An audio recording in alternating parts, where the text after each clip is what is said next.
বন্ধুরা, বিকাশ টেলার্সে তোমাদেরকে স্বাগত। বেবি প্যানি কী করে কাটিং করতে হয় সেটাই আমি এই ভিডিওতে দেখাবো, কাটিং ও সেলাই। তো এখানে কাপড় নিয়েছি আমি মাত্র 25 ইঞ্চি, 56 ইঞ্চি বহরের কাপড়, 25 ইঞ্চি কাপড় নিয়েছি। 4টে ভাঁজে ফোল্ডে আমি ভাঁজ করে নিয়েছি। 4টে ভাঁজে ভাঁজ করার পরে আমি চক দিয়ে নিচেরটা সোজা একটা দাগ দিয়ে নেব। দাগ দিয়ে নেওয়ার পরে আমি 12 ইঞ্চি নেব নিচের পাটটা, একই মাপে উপরে আমি 12 ইঞ্চিতে দাগ দিয়ে দেবো। এবার সোজা স্কেল দিয়ে দাগটা টেনে নেব। তো আমার দাগটা টানা হয়ে গেছে, এবার আমি কাটিং করব।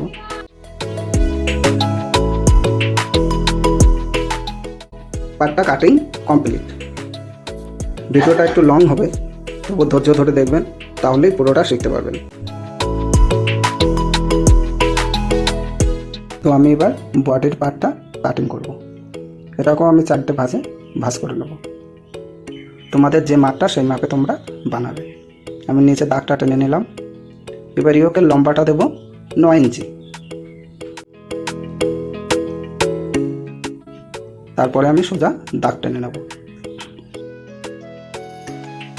আমি কাটবো 20 ইঞ্চি। তো এটা গলার মাপ 2 ইঞ্চি নিয়ে নেব। 2 ইঞ্চির পরে এখানে আমি মাপটা নিয়ে নেব, 5 ইঞ্চিতে নিয়ে নেব। এবার সোজা 3.5 ইঞ্চিতে দাগ টেনে দেবো। এবার নিচের সাইডের শেপটা দিয়ে দেবো, নিচে থেকে উপরে মিলিয়ে দেবো।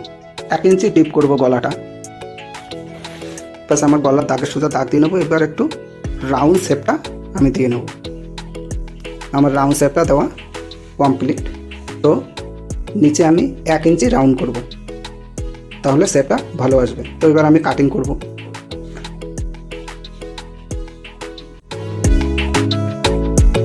খুব সুন্দর করে কাটিংটা করতে হবে।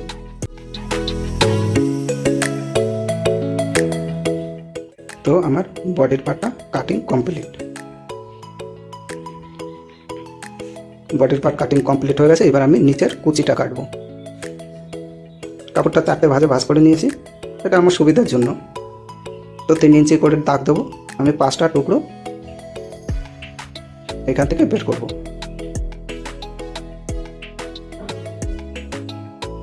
তো সোজা দাগ টেনে নেব।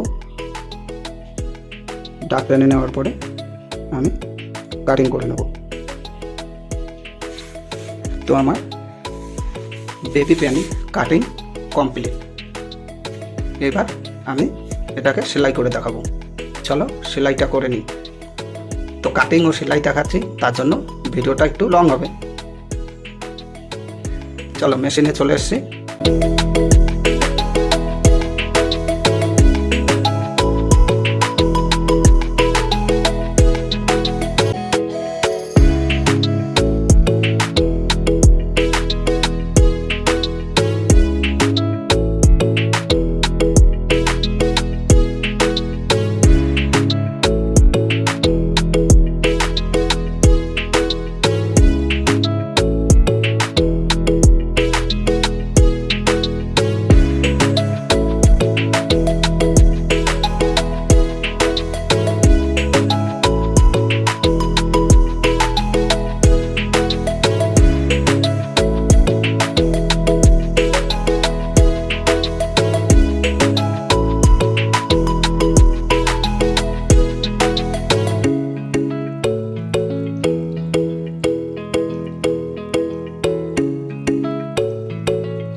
এটা আমার চ্যানেলের ফার্স্ট ভিডিও।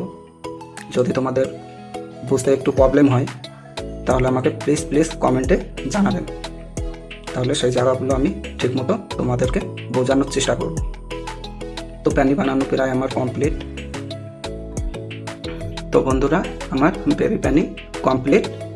তো তোমাদের যদি ভিডিওটা ভালো লাগে তাহলে প্লিজ একটা কমেন্ট করবে। তো দেখো কত সুন্দর লুক এসছে প্যানির।